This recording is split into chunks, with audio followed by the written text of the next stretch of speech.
Now, Eyewitness News NightBEAT.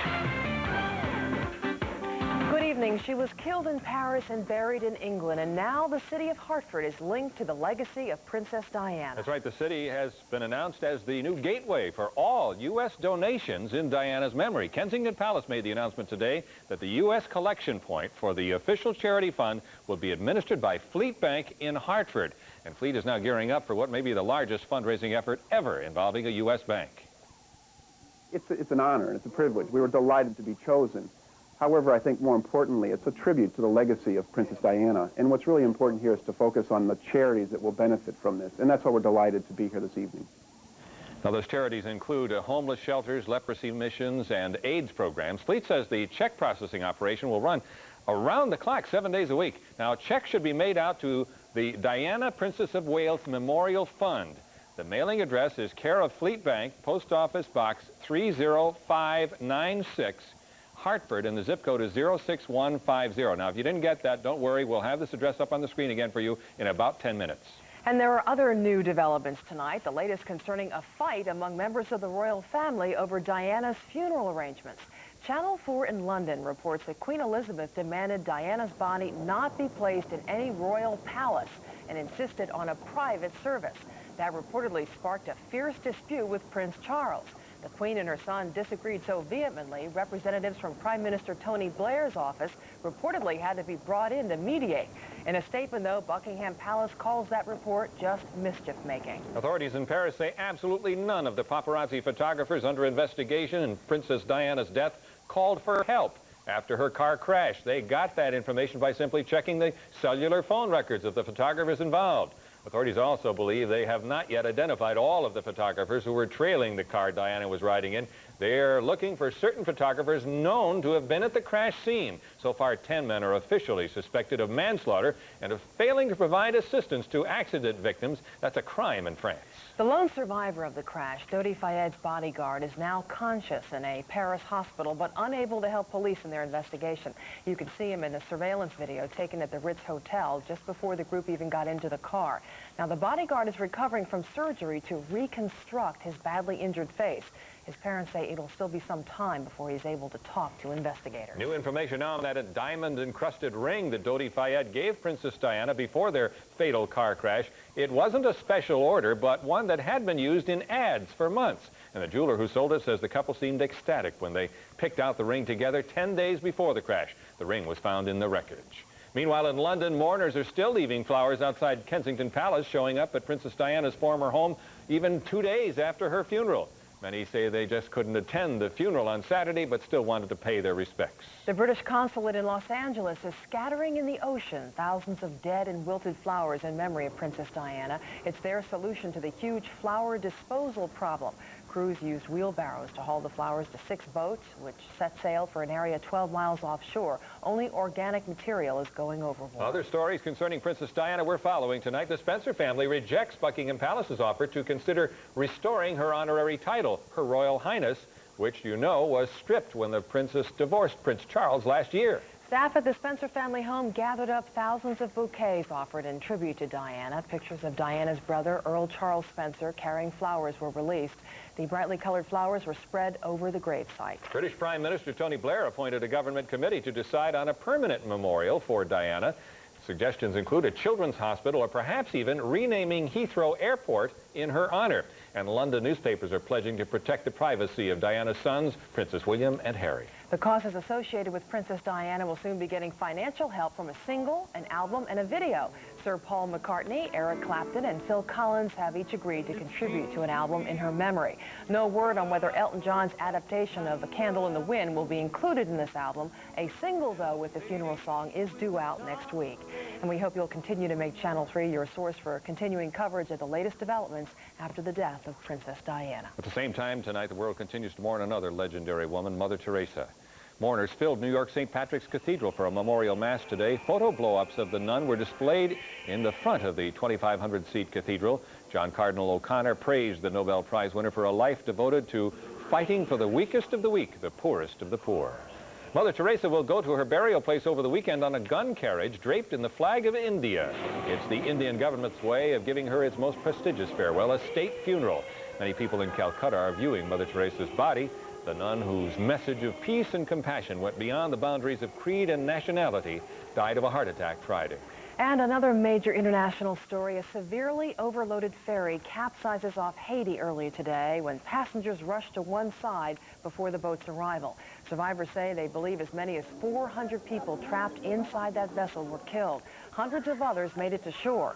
The 60-foot vessel was certified to safely carry between 80 and 260 people. Instead, the police and the Coast Guard say nearly 700 had been jammed aboard. Here at home tonight, the state of Connecticut is preparing for another election day with primaries scheduled tomorrow in nearly 50 cities and towns. Among those generating the most interest is the mayoral race in Middletown, where a town councilwoman is fighting the incumbent for the Democratic nomination. NightBEAT reporter Susan Raff now joins us live from Middletown with more. Susan? Well, Al, only one candidate will come out a winner in tomorrow's primary here in Middletown. It will either be the incumbent mayor or it will be her challenger, who is a city councilor here in Middletown. But whoever wins this race, voters here in Middletown say it will be remembered for its mudslinging. Hi, Betty. This is Dominique Thornton. How are you tonight? Middletown Councilwoman Dominique Thornton knows this is the night every vote counts. At her campaign headquarters, she is making those last-minute calls to sway undecided voters. We're wondering if Dominique would have your support. Thornton may not have the same recognition as her opponent, Mayor Maria Madsen-Holzberg, but she has run a very publicized and often negative campaign. I have always been a person to speak my mind. If there is something that I think is not right, I will say so. This is John Clark with Democratic Headquarters for Mayor Holzberg calling. Mayor Holzberg has fought back. You know, unfortunately, I think there has been a negative undertone. I think people see that. I don't think they like it, and I don't think my opponent will benefit from it. Her 2 years as mayor have not been easy ones. Holzberg has been investigated by the U.S. Department of Justice for not hiring minorities. Holzberg says her record speaks for itself. Right now, Holzberg is focused on another term. As for voters, the race has been politics as usual. Doesn't surprise you? No. I don't think it's any different than it's been in the past. We like our politics spicy in Middletown, and we get it every 2 years. Well, I hope the best one wins. I do that. Now, both candidates plan on being at the polls first thing tomorrow morning when they open at 6 a.m., and whoever wins tomorrow, they will then have to face the Republican challenger, Evelyn Russo, who is the chairperson of the Republican Town Committee here in Middletown. And Al, I understand tomorrow's race could very well be a close one. Back to you. Well, we'll see how it turns out. Susan Raff live in Middletown on the NightBEAT tonight. The polls will be opening tomorrow at 6 a.m. They will remain open until 8 o'clock at night. Count on full coverage of primary day right here on Channel 3, Connecticut's news station. New Haven police are investigating a shooting this afternoon near Southwest Drive and Webster Street. We're told 32-year-old Bobby Jackson was shot twice in the back. Tonight, he's listed in stable condition. So far, no word of any arrests. Right now, police are saying only that an argument may have sparked that gunfire. Now, that came about 10 hours after a shootout at a New Haven housing project where a teenager was killed. It happened early this morning at the Farnham Court Complex. The victim, 17-year-old Willie Wilson. Another person, Ronald Bethea, is being treated for a gunshot wound to the arm. Police say the incident may have been drug-related. Tonight, a tragic follow-up 1 month after a 12-year-old Hartford girl is killed by a car after getting off the bus from camp. We've now learned Carol Cortez's mother, Carmen Rodriguez, has died. Autopsy results are not back yet, but police do not suspect foul play. Police have arrested the driver of the car that killed the girl. He is charged with negligent homicide. Well, they're warm and furry, and they're supposed to be man's best friend, but as we have reported, that is not always the case. That's why Milford's aldermen meet tonight to discuss an ordinance that defines what is and what is not a dangerous dog.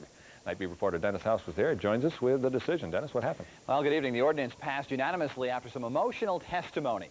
Anyone who has lost a pet knows it is certainly an emotional experience. And tonight, one woman told of her dog being bitten to death by another dog, and another woman told of a bloody attack that happened just yesterday that has left her injured and her beloved dog clinging to life. And my dog had to have her leg reattached. You've got to take this issue seriously. You have got to keep vicious animals under control. Thank you. Barbara Blackwell limped gingerly and broke down after telling her horrific story at Town Hall.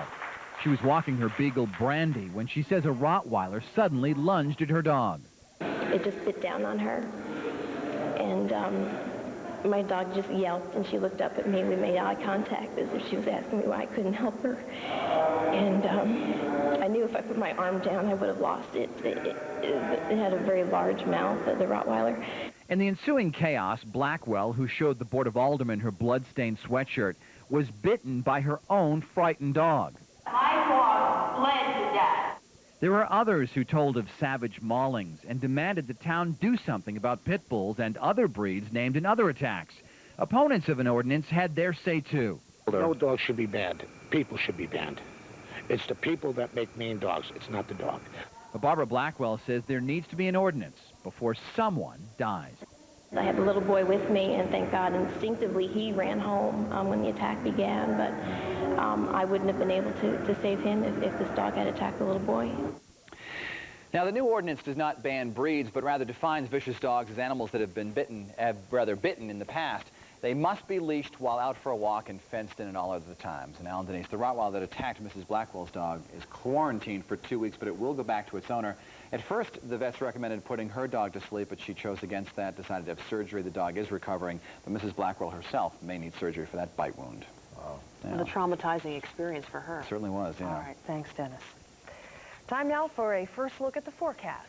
Yes, as we head into Tuesday, we'll get you your first look at details now. Is the rain on the way, Hilton? We've seen some breaks in the clouds tonight, Al, Denise, and it looks like there will be rain by midweek. But for tonight, 55 to 61 overnight with mostly cloudy skies, variably cloudy skies, maybe even some fog developing. Near 60 when you wake up in the morning. Clouds tomorrow, some sunshine, temperatures in the 70s. And tomorrow evening, temperatures falling through the 70s toward the 60s. We'll pin down the rain for you and have the full 5-day forecast coming up in just a few minutes, folks. All right, thanks, Hilton. Forbes magazine is out with its annual list of the highest paid entertainers, and we will show you who made the cut. Also on tonight's Night Beat, many are calling it a dangerous diet pill combination. And now one state has banned its sale. What will would-be thieves go through to steal an ATM machine? Hard to believe, but you'll see for yourself. And some police officers have some explaining to do when they shoot an apparently unarmed suspect 23 times. But first, as we reported at the top of the newscast tonight, Hartford is home to the official Princess Diana Memorial Fund, and here once again is the address. Stay with us, the Night Beat's coming right back.